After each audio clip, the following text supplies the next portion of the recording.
We're going to do a video on the moon in Virgo, the sun in Cancer.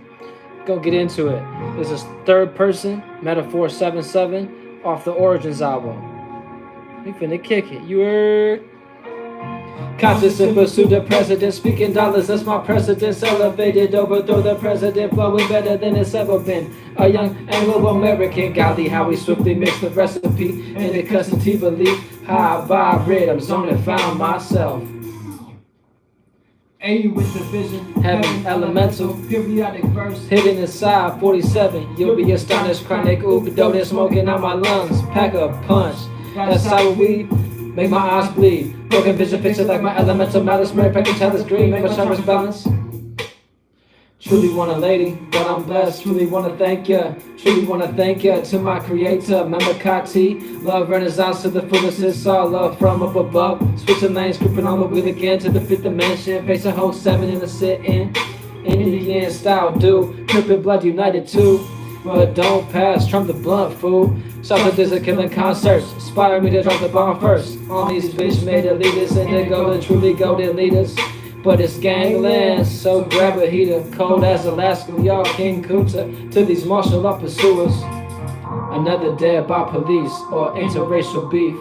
Ground in the melting pot, divide and conquer. How they plan to feast. Yeah. Alright, so let's get into it. With the waxing moon in Virgo and the sun in Cancer, right? We're going to be detailing our emotions or finding the pattern of a vibration. And with this being said, the moon in Virgo is a sextile to the sun, right? So we're seeing the opportunity on how to detail our emotions to actually play out this vibration. So with this being said, we also have the moon sextile in Venus. So seeing the opportunity to feel comfortable in the way of valuing things, or a person, place, thing, or idea. And keep in mind, Venus is in Cancer, right? So we're seeing that opportunity to find more of a comfortable space that we value and the details of that comfortable space and feeling comfortable with those details. Then moving forward, we also have the moon squaring Jupiter, right? And the square alignment's all about 90-degree angles. And a 90-degree angle is a pressure point, right? And with this pressure, we're utilizing this moon in Virgo, the details, to actually learn how to find the correct puzzle piece, so to speak. And that's how I break down the Jupiter in Gemini. It's like it's in a debilitated space, but you've got to kind of keep on using different puzzle pieces to actually find the most beneficial puzzle piece to utilize and things like that. And keep in mind, you being too wise at this point in time may actually be just a way of thinking, and utilizing just that way of thinking, you know what I'm saying, maybe in a circumstance situation where you're not actually planning for the long term. So essentially you want to find a puzzle piece that actually benefits oneself. So you want to learn what detail is most beneficial to actually expand with and things like that. Then moving forward, we have the moon trining Mars and also Uranus, right? So the moon trining Mars is creating an opportunity to actually be detailed and in our passion and be more logistical and practical about our passions and intentions and things like that. And also Uranus is the unexpected, you know what I'm saying, a lightning-like change or rebellion and things like that. So we're creating an opportunity based on our emotions and the details of our emotions to actually be that individual and finding something to rebel against and seeing what details are actually most beneficial.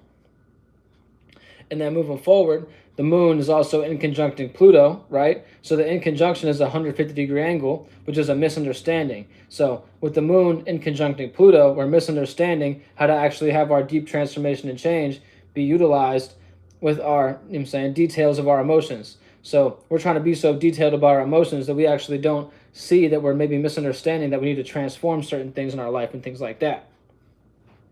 And keep in mind, the moon is the best way to actually track how we're utilizing each and every planet and things like that.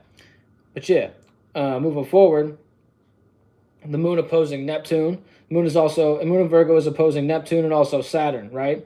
So Neptune is all about our dreams, illusions, and nightmares, and Saturn is all about our restrictions and things like that. And with this being said, the moon, like I say, in Virgo is all about the details. So we're having an opposition. So we can either add on based on our details that we're utilizing and feeling comfortable with our dream. So either you can add on or oppose to the dream world and things like that, and be in that illusionary space. And then also we have, like I say, Saturn and Pisces. And Saturn and being in Pisces is the restriction of the dream and actually restricting oneself to actually build on the dream and things like that. So essentially we're seeing, okay, what details are actually most beneficial to actually build on our dream, so to speak.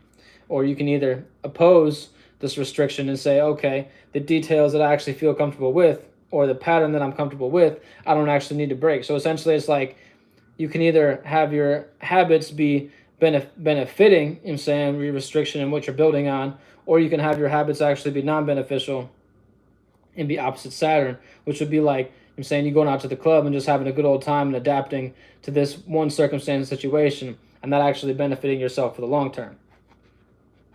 And then keep in mind, we also have Mercury is going to square Mars and Uranus, you know what I'm saying? So Mercury in Leo is all about thinking about oneself and putting oneself on oneself and thinking about how oneself can be on the stage and things of that nature.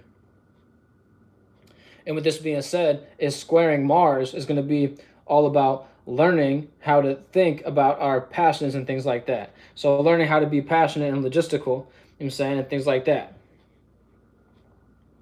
But yeah, moving forward, we also have, like I say, Mercury squaring Uranus, right?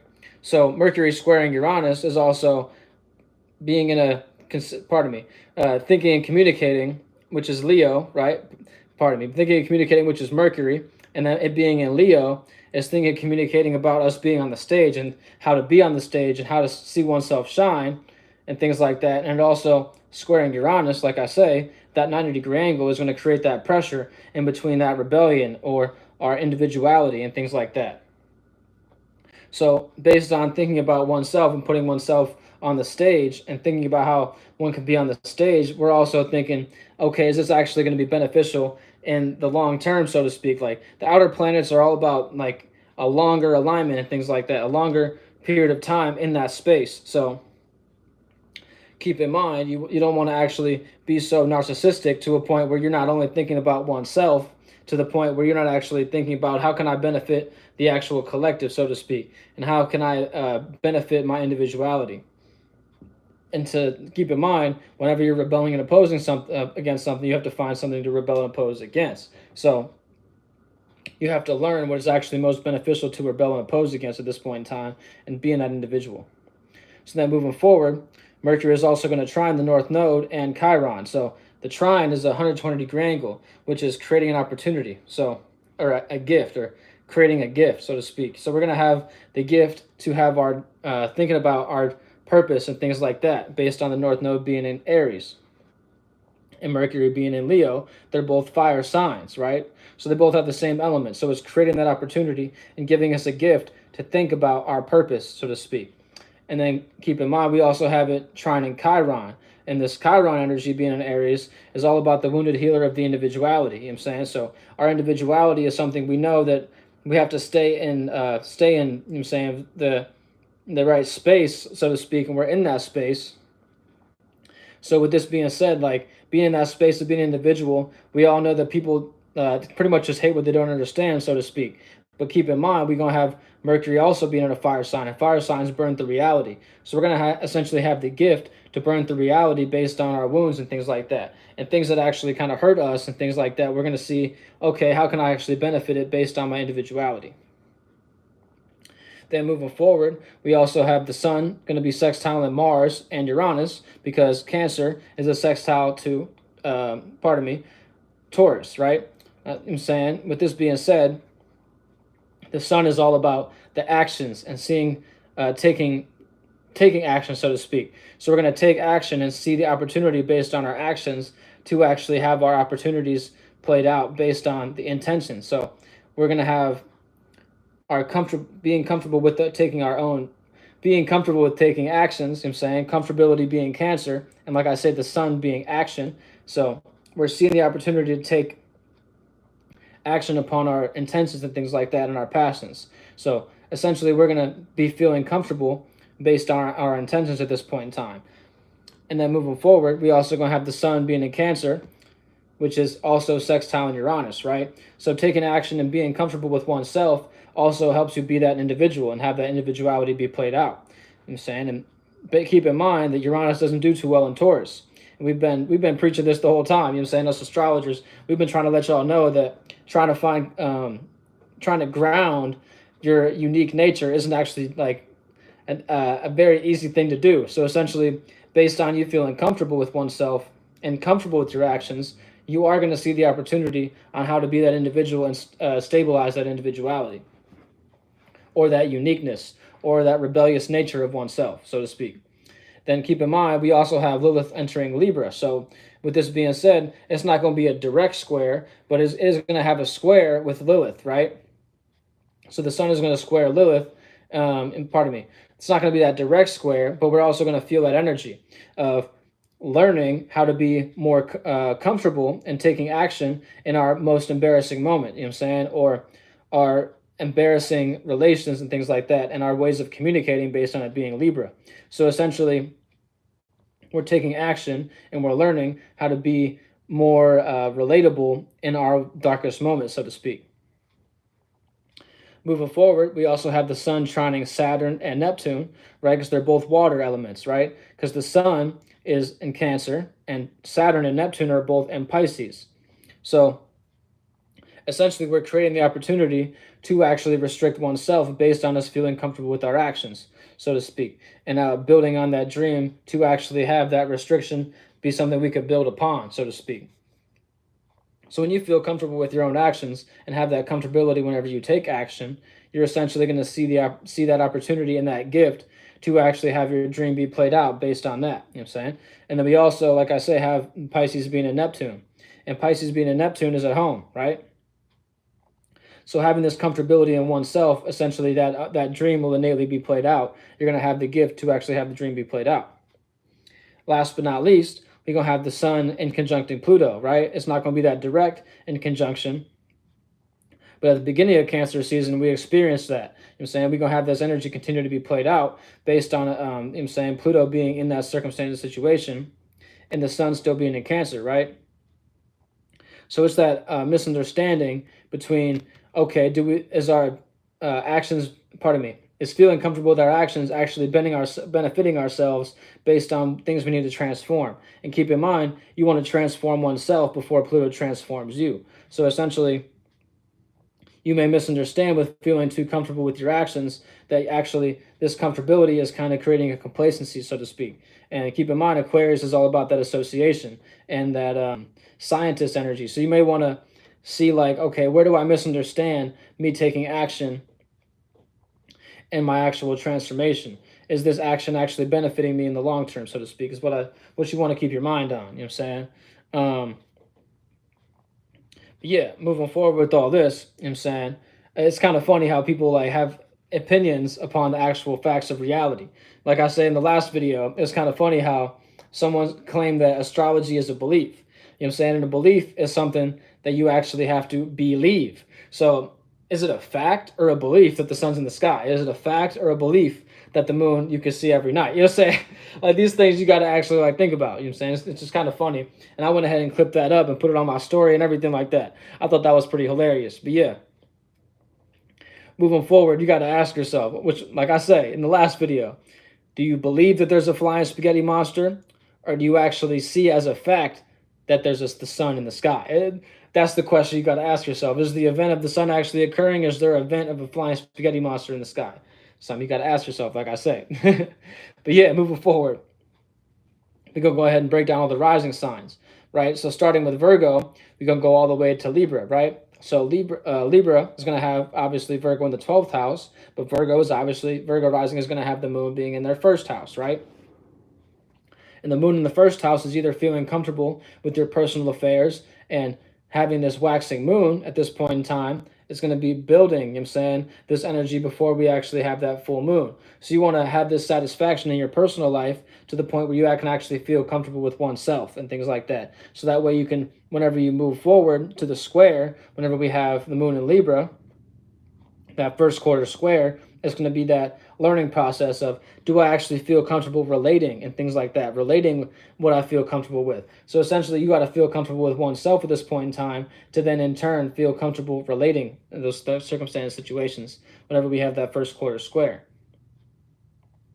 And then keep in mind, if you're on the lower octave, you feel uncomfortable with your personal affairs or your individuality. And to rectify that, you want to see what is the actual detail or what is the pattern or the habit that you're utilizing that actually makes you feel uncomfortable with oneself. And that's kind of what you want to kind of get a hold on and things like that, and see, is this pattern actually something that I see myself feeling comfortable with, so to speak.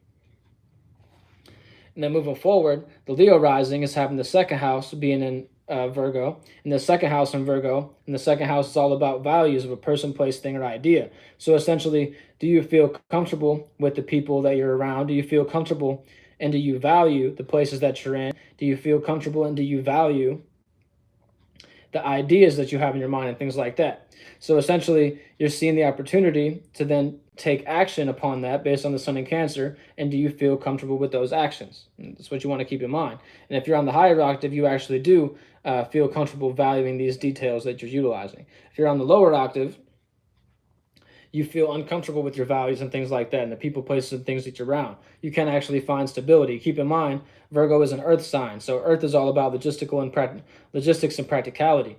So essentially, if you don't value your logistics and what you're actually practicalizing, and you can't actually stabilize things, then it kind of makes sense. You know what I'm saying? It makes sense that you wouldn't value those things and things like that. So essentially, you want to begin to build upon what you actually have values in at this point in time, and how you can utilize those values to get yourself more to the higher octave and get you to a person, place, thing, or idea that you can actually feel comfortable valuing. And keep in mind, it started with the moon in Leo. You know what I'm saying? If you didn't feel comfortable with oneself, then how are you going to actually feel comfortable in the people, places, and things around you? Because you already don't feel comfortable with your own circumstance situation. Keep that in mind. Then the Cancer rising is obviously going to have the sun in their first house, right? Then they're going to have the Virgo being in the third house. And this is a sextile. So seeing the opportunity. So essentially, the Cancer is going to see the opportunity to actually have a pattern be played out. And do you feel comfortable with the pattern that you're playing out in the environment, things like that? Do you feel comfortable communicating with those in your environment, things of that nature? So essentially, if you're feeling uncomfortable at this point in time, you want to maybe move to another place, so to speak, or be around different environments, so to speak, and you could actually see that opportunity at this point in time with that personal life. Like, do you actually feel comfortable taking action in your personal life in this environment? And that's kind of a little easy way you can kind of, so to speak, like hack your reality. I think it's funny when people say they hack in their reality, but at the end of the day, they just doing magic. You know what I'm saying? Water signs, y'all be doing magic innately. Keep that in mind.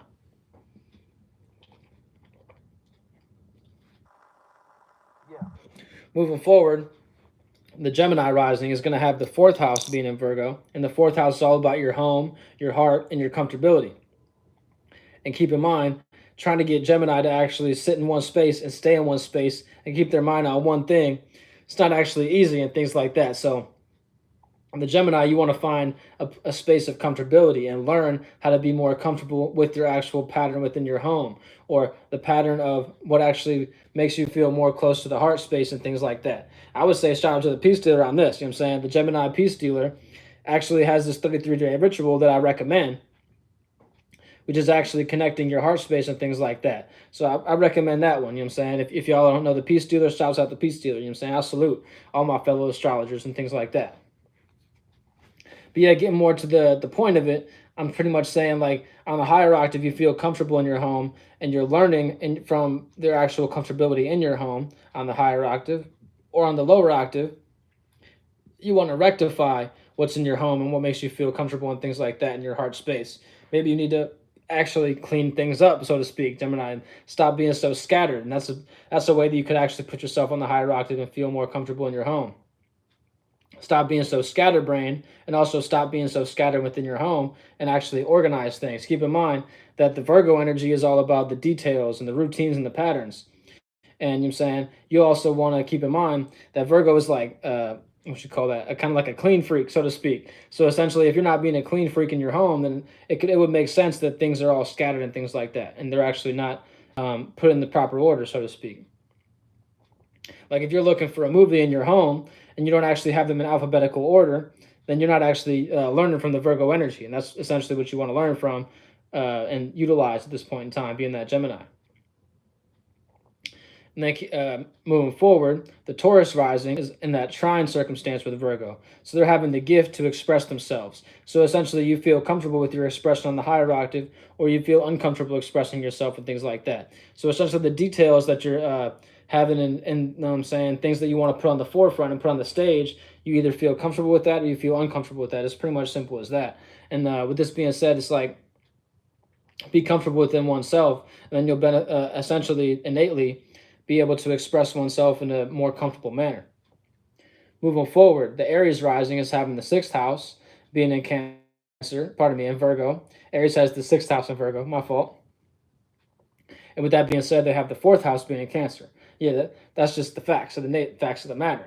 So keep in mind that Aries is in conjunction to the Virgo energy, so that you may misunderstand how to actually categorize things and put the details in the proper manner and things like that. So Aries likes to just kind of fly through everything and not actually pay attention to the details. So you may misunderstand that at this point in time, you actually have to have a routine and pattern and saying and actually something to work on each and every day and things like that. And that's how you can actually be on the higher octave, be in that Aries and things like that. So you feel comfortable with your routine and pattern on the higher octave. On the lower octave, you're in a circumstance, situation, or what you're working on is something that you don't actually want to make a habit out of and things like that.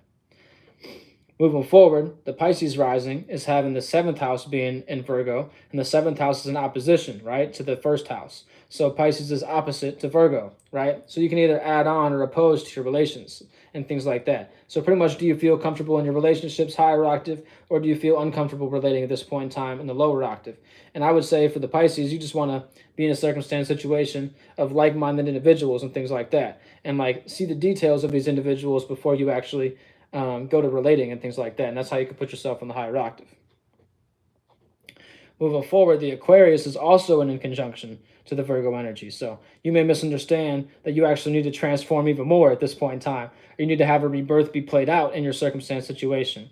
And based on that, you know what I'm saying, you don't want to be so fixed. You want to be a little bit more adaptable and be able to adapt to what you actually need to have changed within your life or transformed to actually become that phoenix, so to speak. So you either feel comfortable transforming oneself on the higher octave, or you feel uncomfortable transforming oneself, and you kind of want to stay stuck in your ways, so to speak, being that Aquarius. And pretty much to get yourself on the higher octave, you just kind of want to be more open to the actual details that are being played out, and think like, okay, is this actual pattern or is this habit that I'm utilizing, is it actually beneficial for my own circumstance, situation? Do I feel internally passionate about this routine and pattern?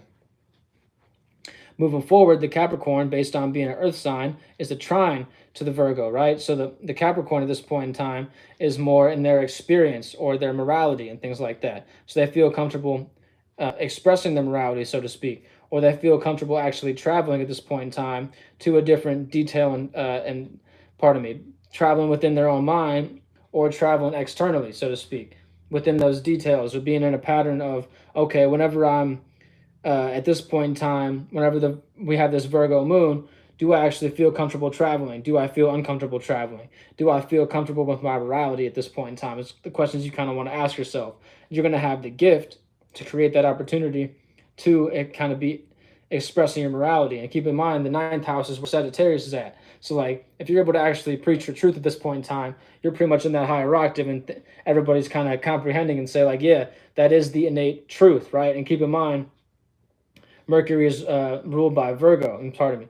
Well, yeah, Virgo is ruled by Mercury, the way you want to put it. You know I'm saying Mercury is at home being in Virgo. So essentially, you feel comfortable communicating your morality at this point in time, and you're creating that opportunity to create an opportunity to have your morality be played out. And if you're on the lower octave, you're in a space where your morality is actually non beneficial. And these details that you're utilizing, you're in a I'm saying fucked up moral space, and to the point that you don't actually feel comfortable with oneself and things like that and your own morality. So essentially, you want to find a circumstance, situation where you're non-biased, so to speak, and you can see what is the actual experience that I could actually have played out in my experience to benefit oneself, and that's how that gift's going to be utilized. Sagittarius is having the 10th house being in Virgo, and the 10th house is all about your status, your blueprint, and your career and what you're known for, right? So Sagittarius has to keep in mind that the actual habit and the routine and pattern that they're utilizing is innately creating their status. So the Sagittarius has to keep in mind to be more detailed and learn to be more detailed and practical about how they go about their career and things like that. And essentially on the higher octave, the Sagittarius is keeping that in mind, and they're learning from their status and things like that and how to rectify oneself. Keep in mind, these are both mutable energies, and this is why it's a square, right? Sagittarius being the mutable fire and Virgo being the mutable earth. So essentially, you feel comfortable with your status on the higher octave, being that Sagittarius, or on the lower octave, the blueprint and the status that you're utilizing at this point in time is actually non-beneficial. So you're in a space that either you want to kind of be complacent and say, like, this is just who I am and things like that, and I don't really want to change up. And keep in mind, these are both mutable energies. So at this point in time, you want to learn to adapt to the status that you actually want to be known for and things like that. Moving forward, the that's funny. I didn't even see the rest of the comments. This dude. How about you send me some money and I'll think about sending you some money? Farhan, you know what I'm saying? But what's up from Australia? You know what I'm saying? You know that everyone's you and I versus worldwide. You know what I'm saying? Shouts out to all the EYE fam. You feel me? And like I say, I salute all the fellow astrologers. But moving forward, the Scorpio rising is having a sextile to having a sextile to the Virgo energy. Having the Scorpio is having the 11th house being in Virgo, right? So essentially the details of your association. So you're able to see the opportunity to actually associate with others at this point in time. And on the higher octave, you feel comfortable associating. And on the lower octave, you feel uncomfortable associating with others and things like that and being in the public spaces. So essentially, like, that internal passion that you got going on in your personal life, can you actually associate with that and things like that? And do you actually see the details of others in your association and like the public spaces that you're in to a point where you feel comfortable with your associates? And if you're uncomfortable with your associates, you want to kind of be in a space that, okay, what could I transform to actually see myself being in a more detailed, utilizing the details to actually benefit oneself. What's going on, Neb? You know what I'm saying? Peace and love if you believe in all that. You know what I'm saying? That's like my motto, but my other motto is new day, new opportunities. You know what I'm saying? We have this new moon cycle going on, so obviously you're going to have new experiences, new opportunities. So at this point in time, you know what I'm saying, make sure you're keeping your mind on that every day is a new day. And if you're stuck in the past day, in the last day, you got yourself, I'm saying, in a in a messed up space. This dude funny. You know what I'm saying? Shout out to dude talking to himself. Yeah, but nobody sent this dude some money. He don't even got no emoji or don't even got no profile picture. But shouts out to you, my man. You know what I'm saying? Do you think? All right, but last but not least, the Libra rising is having the 12th house being in Virgo. And the 12th house is all about dreams, illusions, nightmares, and unconscious endings, so to speak. So essentially, the Libra is feeling comfortable with their dream on the higher octave, or they're in a nightmare space where they feel uncomfortable and things like that. And they don't actually have a dream or something that they can dream about. And the details of that dream actually aren't being played out, so to speak. And that's putting you in that nightmare space. So essentially, I would say that for the Libra to put yourself in a higher octave space, you want to see, okay, what is a space that I actually feel comfortable relating with and things like that. Because we're going to have this first quarter square be experienced in your first house. So essentially, you want to dream for yourself, so to speak, and see how do I actually want to relate with oneself, and innately whenever I relate with oneself, how do I want to relate myself with others, so to speak. That's what you want to kind of keep your mind on, being that Libra rising. But yeah, like I said earlier in the video, peace and love if you believe in all that. We out. We gone.